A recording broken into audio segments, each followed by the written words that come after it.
is in the Ottoman Empire, for almost 300 years, they chose not to use the Gutenberg printing press of movable print.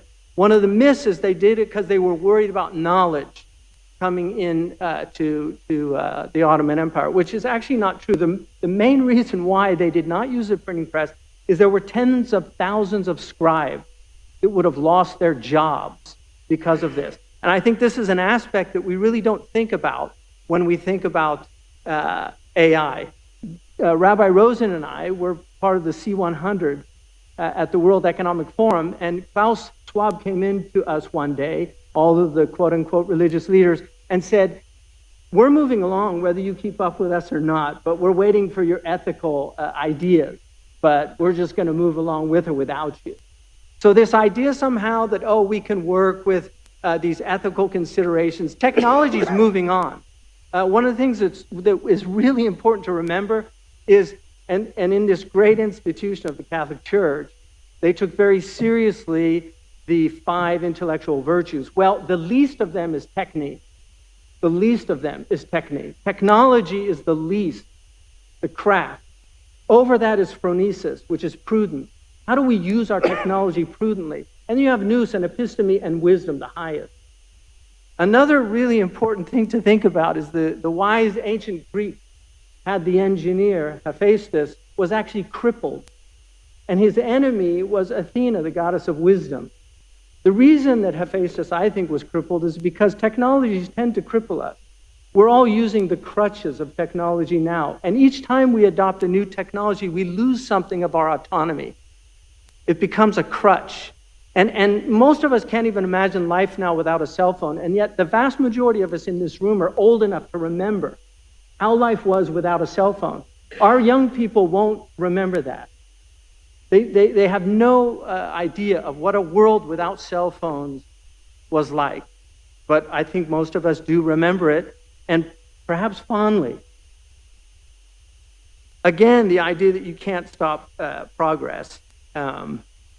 I think it's a very dangerous idea if that progress is harmful. And this gets back to what Shaykh Abdullah bin Baya pointed out of the idea of harm, the prohibition of harm, and reciprocating harm.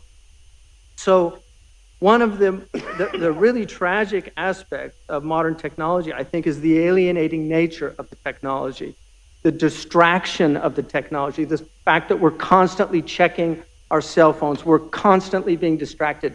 Well, it's very interesting that Bethlehem, which was the first mental hospital in England, was actually called Bethlehem for the incurably distracted. We forget that distraction in English actually means mentally deranged. Right?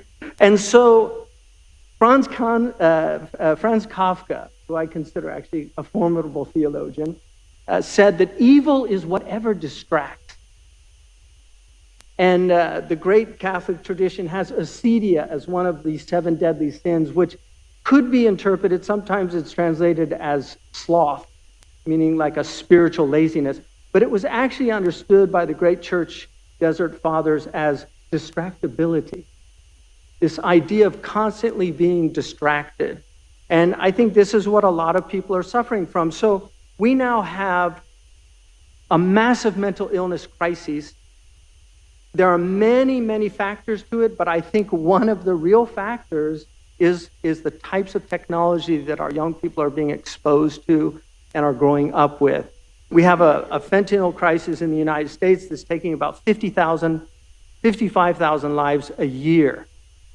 Marx reminded us when he said that religion was the sigh of the oppressed creatures, the heart of a heartless world, and the soul of soulless conditions. It is the opium of the people. In other words, Marx was actually trying to understand why people needed religion. Well, part of the reason was to numb them of the pain of the world, because it's a difficult place to be. If we don't have religion, then opium becomes the opium of the people. The Prophet Muhammad, peace be upon him, warned us of the latter days, the antichristic period. One of the things that he told us about the Antichrist, that he would make the sky pour forth rain, he would make the blind see, cure the leopard, he would have mountains of wheat to satiate the poor who would follow him in hopes of gaining that benefit. He said that he would travel in every city in 40 days. They asked him how he would do that. He said, like a wind that leaves behind a cloud. And so I think it's very interesting that we have to really think seriously about where this technology is going. Because I travel a lot. I go to universities. I walk through colleges. I see everybody bent over these machines. Something really has changed in a very short period of time. And change should always be considered with great deliberation. So where we're going, I don't know.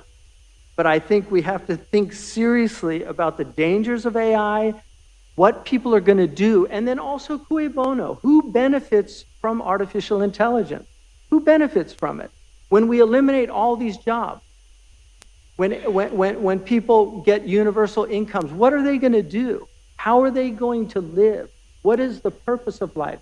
What type of meaning in life will they have? I think these are all serious questions that we have to greatly consider. Our prophet, in conclusion, has one of the verses that was revealed in the Quran. It's a great question. It's a question that was well known in this city, Quo Vadis. Where then are you going?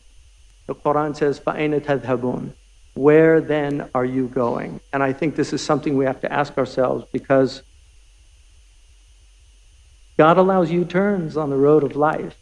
And I think the possibilities of metanoia should be very seriously considered. Thank you.